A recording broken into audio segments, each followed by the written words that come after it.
Hello छात्रों, पिछले video में आपने अलस कथा का पूरा हिंदी संपूर्ण अनुवाद पढ़ा था। आज हम उसी चैप्टर का अलस कथा का ऑब्जेक्टिव देखेंगे, है ना। तो चलिए शुरू हो जाइए मेरे साथ। पहला है, अलस कथा के रचयिता कौन है। रचयिता मतलब इसके रचनाकार कौन है, कौन लिखे हैं। तो आप जानते होंगे कि इसके रचनाकार विद्यापति हैं। कौन है? विद्यापति। ठीक है।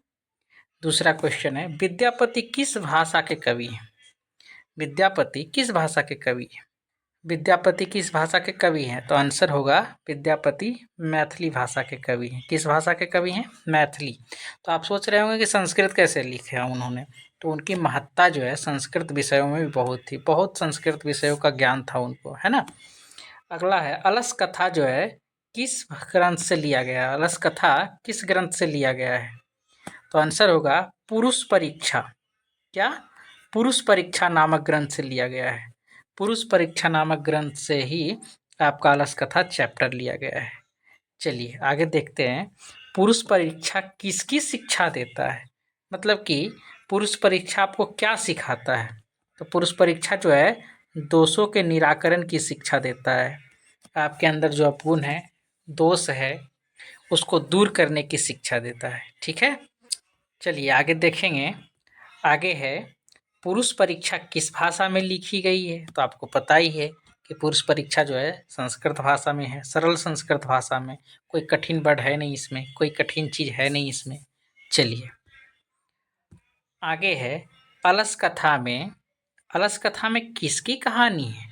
तो आपको पता होगा कि उसमें एक मंत्री रहते हैं जो बीरेश्वर के नाम के रहते हैं, बहुत दयालु रहते हैं। तो एक दयालु मंत्री और चार आलसियों की कहानी है। दयालु मंत्री और चार आलसियों की कहानी याद रखेंगे, है ना। चलिए आगे देखेंगे, नीतिकार आलस्य को क्या मानते हैं। नीतिकार जो है आलस्य को क्या मानते हैं। तो नीतिकार जो है आलस्य को सबसे बड़ा शत्रु मानते हैं। अगर आप आलस्य करेंगे तो आप पाठ नहीं याद कर पाएंगे, आप ठीक से काम नहीं कर पाएंगे, है ना। तो आलस्य, नीतिकार जो है आलस्य को शत्रु के रूप में मानते हैं, है ना। अलस कथा किस प्रकार की कथा है। तो अलस कथा जो है एक व्यंग्यात्मक कथा है। कटाक्ष किया गया है पुरुषों पे। पुरुषों को कहानी के माध्यम से समझाया गया है, कटाक्ष किया गया है ना। तो एक व्यंग्यात्मक कथा है। आगे है, बीरेश्वर मिथिला के मंत्री कौन थे। मिथिला के मंत्री कौन थे। मिथिला के मंत्री कौन थे, ये बहुत बार एग्जाम में पूछा हुआ है। तो याद रखेंगे कि मिथिला के मंत्री जो है बीरेश्वर थे। कौन थे? मिथिला के मंत्री बीरेश्वर थे। ठीक है। आगे देखिए, बीरेश्वर का स्वभाव कैसा था। बीरेश्वर का स्वभाव कैसा था? तो आपको पता है कि वो वस्तुओं का दान करवाते थे। तो अतः इसका आंसर हो जाएगा दानशील और कारुणिक। उनका स्वभाव था दानशील, वे दान पुण्य करते रहते थे और करुणा से भरे हुए व्यक्ति थे, है ना। चलिए आगे देखेंगे, बीरेश्वर दुर्गतियों और अनाथों को क्या देते थे। तो आपको पता होगा कि आपने चैप्टर पढ़ा होगा पिछले वीडियो में, तो पता होगा कि वे पेट भर भोजन देते थे सबको। आलसियों को, जिनका हाल खराब है, दुर्गतियों को, सबको पेट भर, इच्छा भर भोजन देते थे। ठीक है। चलिए आगे देखते हैं। अगला है, बीरेश्वर आलसियों को क्या दान देते थे। तो बीरेश्वर जो है आलसियों को भोजन और वस्त्र देते थे। भोजन और वस्त्र देते थे। ठीक है। चलिए आगे देखते हैं, कौन लोग अपने भूख को शांत करने में सक्षम नहीं है। कौन लोग अपने भूखों को, अपने पेट की अग्नि को शांत करने में सक्षम नहीं। तो आलसी लोग। आलसी को सब चीज़ ला के दे भी दीजिएगा तो खाएगा नहीं, बनाएगा ही नहीं, है ना।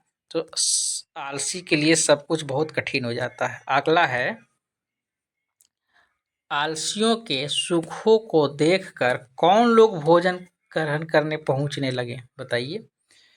तो जो है वो कृत्रिम आलस दिखाकर बढ़े हुए तोंद वाले लोग भी, धूर्त लोग जो थे, जो वास्तव में आलसी नहीं थे, वे लोग भी भोजन ग्रहण करने के लिए पहुंचने लगे, है ना। आइए देखते हैं आगे। लिखा हुआ है, धूर्त लोग कैसे भोजन ग्रहण करने लगे। तो आपको पता होगा कि कृत्रिम आलस दिखाकर, बनावटी आलस दिखाकर, है ना, बनावटी आलस दिखाकर वो सभी लोग भोजन ग्रहण करने लग गए। आगे है, कपट से कौन लोग भोजन ग्रहण करने लगे। तो आप तो जानते ही हैं कि धूर्त लोग जो आलसी नहीं थे, है ना। आगे देखिए, अलस कथा पाठ के अनुसार सभी लोगों की क्या अच्छी लगती है। मतलब सभी लोगों की नहीं होगा, यहाँ पे को होना चाहिए, सभी लोगों को, ठीक है, यहाँ पे को क्या अच्छी लगती है। तो सभी को सुविधाजनक स्थिति अच्छी लगती है भाई, कि जितना सुविधा मिले, फैसिलिटी मिले, जितना आराम मिले, वही सबको अच्छी लगती है ना। आगे देखेंगे, लिखा हुआ है कि कौन लोग थोड़ा भी परिश्रम करना नहीं चाहते हैं। तो आप जानते हैं आलसी लोग, है ना। चलिए ठीक है, आगे है, अधिक धन कहाँ खर्च होने लगा, सबसे ज़्यादा खर्चा कहाँ बढ़ गया। तो आप कहानी पढ़े होंगे तो मालूम होगा कि सभी आलसशाला में जहाँ आलसियों को रखा जाता था, खिलाया जाता था, वहाँ खर्च बढ़ गया, क्योंकि अगर पर डे खिलाइएगा बहुत सारे लोगों को तो खर्चा तो आएगा ही, है ना। आगे देखिए, असली आलसी के पहचान के लिए, यहाँ असली आलसी के पहचान के लिए किसके द्वारा सलाह किया गया। आपको ध्यान होगा कि अलसशाला में बहुत धन खर्च होने लग गया था, तो किसके द्वारा सलाह किया गया। तो नियोगी पुरुष, नियोगी पुरुष कौन, वहाँ के, तो वहाँ के नियुक्त कर्मचारियों के द्वारा, है ना। आगे देखेंगे, आग कहाँ लगाया गया। तो आग जो है अलसशाला में लगाया गया असली आलसियों की पहचान के लिए। आगे देखिए, वही है, लिखा हुआ है कि अलसशाला में आग क्यों लगाई गई, क्या कारण था आग लगाने का। तो अलसशाला में जो है असली आलसी की पहचान के लिए आग लगाई गई, है ना। आगे देखेंगे, लिखा हुआ है अलसशाला में आग लगने पर क्या हुआ।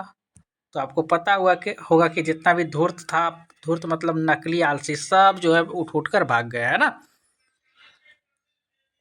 आगे है, आग लगने पर भी, आग लग गया फिर भी कितने लोग सोए रह गए। तो आंसर होगा आपका 4 लोग, 4 लोग वहीं सोए रह गए और सोकर आपस में बातचीत करते रहते हैं। देखिए, लिखा हुआ है, चारों आलसियों में प्रत्येक ने क्या कहा, क्योंकि ये चारों लोग भागे ही नहीं, वहीं पे बातचीत करते रह गए। तो देखिए, पहला कहता है, अरे कैसा कोलाहल है, या कोलाहल कैसा है। तो दूसरा कहता है, लगता है इस घर में आग लग गई है ना।